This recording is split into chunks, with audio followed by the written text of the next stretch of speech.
Hej.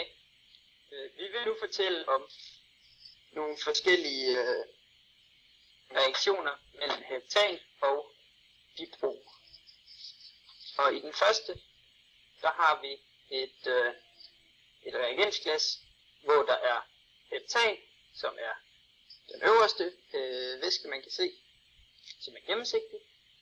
Og nedenunder er vand, hvor der er diprom opløst. Og det er gult, fordi der er diprom. Og heptan ligger så øverst, fordi det har en lavere densitet.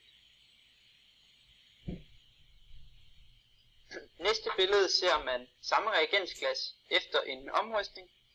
Og her kan man se, at det øverste fase er gult nu. Og det er fordi dipromen er blevet opløst i heptanen.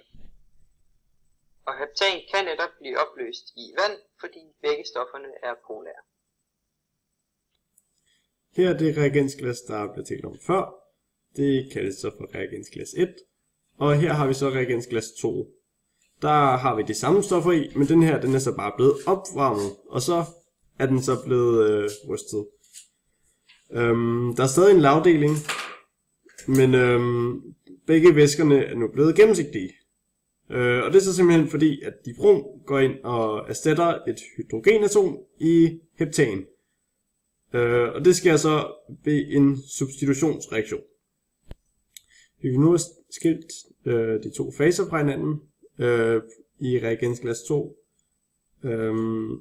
Og det gør vi så ved at suge den øverste fase op, som så er heptanfasen, og det bruger vi så en pipette til. Og det overfører sig til et andet reagensglas. Så tager vi så et par dråber fra vandfasen, og dem prøver vi så på et indikatorpapir. Som vi kan se her, er den sur. Og det er så fordi, at vandfasen indeholder hydrogenbromid. Her ser vi så et reagensglas med væsken i, hvor der er blevet tilsat nogle dråber sølvnitrat. Og der er blevet dannet et gult bundfald i væsken, som er sølvbromid.